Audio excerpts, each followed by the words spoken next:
So I have a podcast called Pew Culture. Pew, pew, pew, pew, pew.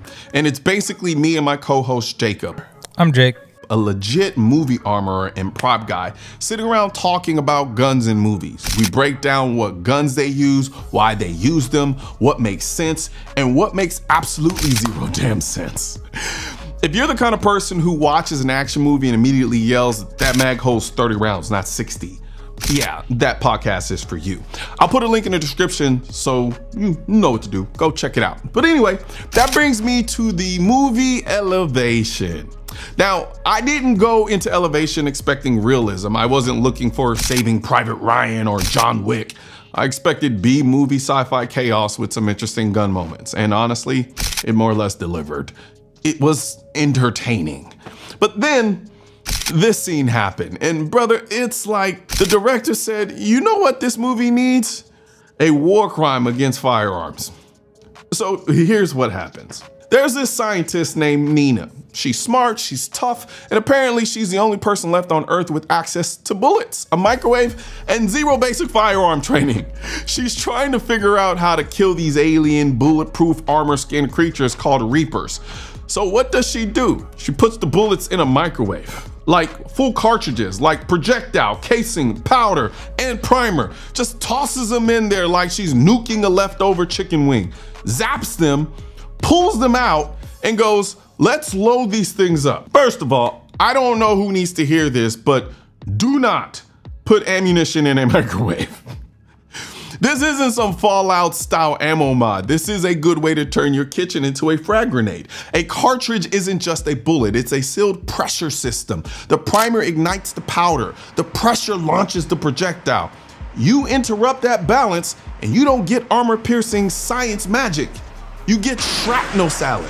Whatever cobalt, magnesium, who knows cocktail she was cooking up, even if it did bond to the bullet, how exactly are you applying it in the microwave? There's no even coating, there's no penetration, and don't get me started on how the chemistry of that even works. You're not forging Excalibur, you're nuking brass like it's popcorn.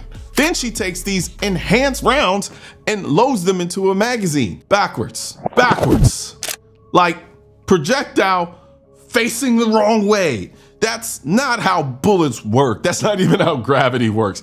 You'd think someone trying to kill aliens with homemade armor-piercing bullets would at least put them in the magazine the right way. Instead, she's out here loading rounds like she's assembling IKEA furniture without instructions. Those are the outside knobs. There are inside knobs? I half expected her to shove a banana in the chamber and call it a compensator. And then it gets worse. She inserts the magazine, slaps the bottom of the mag like she's disciplining it for lying to her, then slaps what looks like a bolt release. Now, I'll give her that. It was the bolt release, at least the generalized area. But the sequence tells me the bolt probably wasn't even locked open to begin with. Why? Because when you insert a mag on an open bolt AR, you know it's seated. It clicks in soft and easy. There's no reason to deliver the people's elbow to the mag well. That kind of slap usually means the bolt was already closed, and slapping the bolt release on a closed bolt doesn't do a damn thing. That's like hitting the gas pedal on a car that isn't turned on. So now you've got a backwards loaded round, possibly not chambered. Now here comes the part that really made me pause the movie and say, I need to make a video about this. She fires at a metal alien plate from about 5 feet away. And this plate is not just any plate. This is a chunk of armor that deflects bullets. That's its whole job.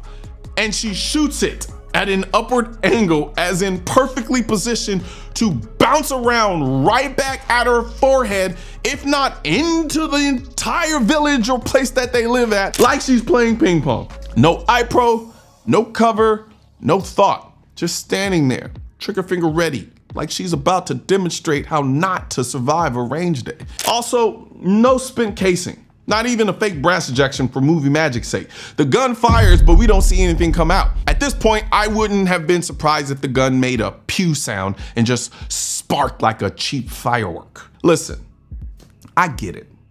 It's a movie. I'm not expecting tactical realism in a story about alien bug tanks, but there's a difference between suspending disbelief and snapping it in half.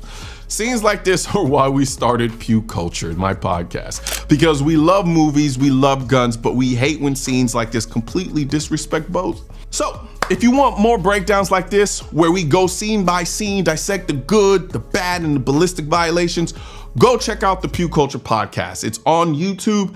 The link's in the description section of this video, and to the filmmakers behind Elevation. I appreciate the effort, but next time maybe don't treat ammunition like it's a hot pocket.